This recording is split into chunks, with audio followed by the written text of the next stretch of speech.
I was treated unfairly by the teacher all semester, but I finally gave him some payback. This story goes back to when I was a senior in high school. Civics class was a required course necessary for graduation. We studied things like taxes and the importance of voting, but mostly how to be a good citizen. My older sister had taken civics 4 years earlier with the same teacher, Mr. K. My first day in class, Mr. K takes attendance and recognizes my last name and asks if I'm related to my sister. Upon acknowledging that we were in fact related, Mr. K shakes his head and in his West African accent says, "Bad citizen. I will have to watch you." Bad citizen was his catchphrase for anyone who did something he didn't like in his classroom. I thought he was just kidding me, but I soon learned that he was actually serious. Now I don't know what kind of trail of destruction that my older sister had left in her wake, but I wasn't a troublemaker.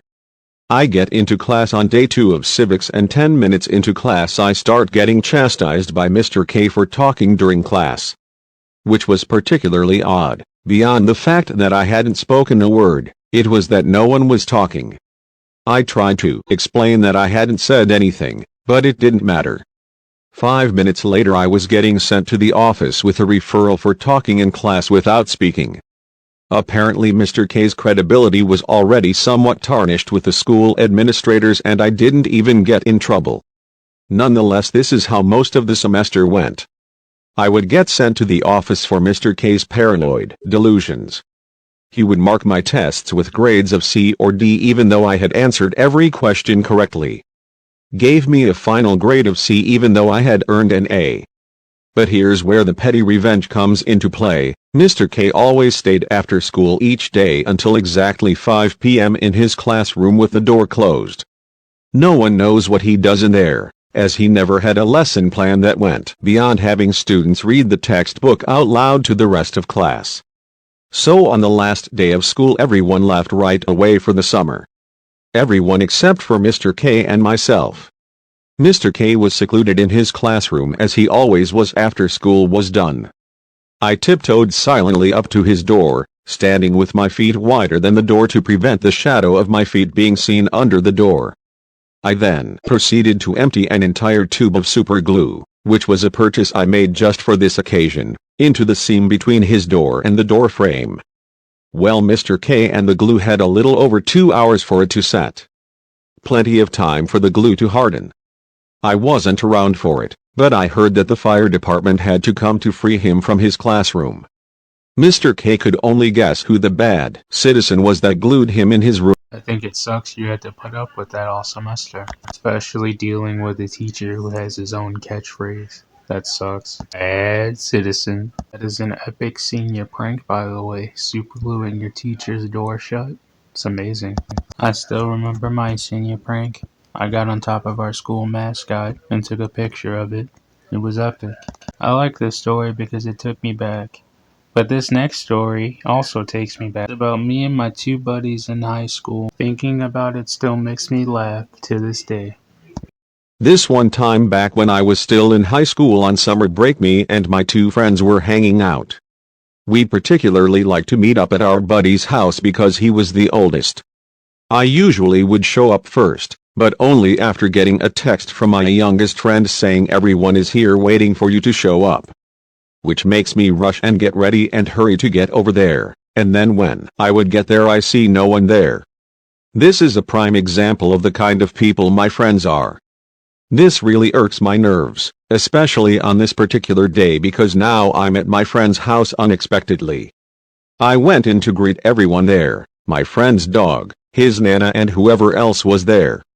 I walk into my friend's room and the first thing I see is him on his laptop doing God knows what. He slams down his laptop and asks me, "What are you doing? Don't you ever knock me being a teenager with my own laptop?" I understand the vibes. I did a quick 180 to see if he's got clothes on. He stops me saying it's fine, I'm fully clothed. This really pisses me off now because you have to remember that my youngest friend told me to show up now, because everyone's already here. I don't like being sent off. Now the next 2 minutes of conversation go like this. Me, what are you doing in here? Oldest friend, nothing. It's not what you think, I swear. Our other friend says you guys were waiting for me to show up. And now I'm here, yo. In this completely sus moment. Older friend, relax, you're just in time, and at this moment pulls out one of the biggest joints I think I've ever seen. We just smiled. I gave the damn look, and then all was well. Youngest friend walks in and immediately asks if we were in here watching porn. Oldest friend, now look at this. And then proceeds to show our friend the merchandise. Youngest friend, it's about damn time I haven't smoked yet today. We make our exit, now outside breathing fresh air. Alright, light it up. It was at this moment that my oldest friend stops me and said, this is a special occasion, we can't smoke this here, we must journey first, then we can smoke this. Youngest friend, nah, I'm not doing all that, here's fine. Oldest friend, alright, luckily I have a spot in mind, follow me. We start to follow him. This man started climbing his own tree and got on top of his garage. Me and my youngest friend are dumbfounded. We look at each other and say screw it and make our way up there. Now on top of this insane man's house. He gave us a 5-minute victory speech along with rules to follow while on his roof. Obvious things like avoid jumping, don't be seen by his nana, don't startle any neighbors, and lastly stay in this area because it's the strongest part of this house. We are finally smoking, puff puff pass, puff puff pass. I'm completely zoned out now, which is great. I am without a care in the world. So now here's where things get out of hand for me. I've never laughed so hard in my life, genuinely almost died laughing. So my youngest friend gets up and starts walking around on the roof saying he's sightseeing.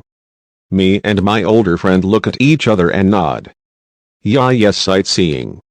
Oldest friend remembers his own rules and gets up and starts complaining.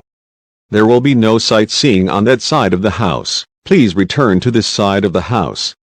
Youngest friend says, hold on, I'm watching something TV. I immediately get up and go see. I got up and the first thing I saw was the look on my friend's face and nearly died on the spot.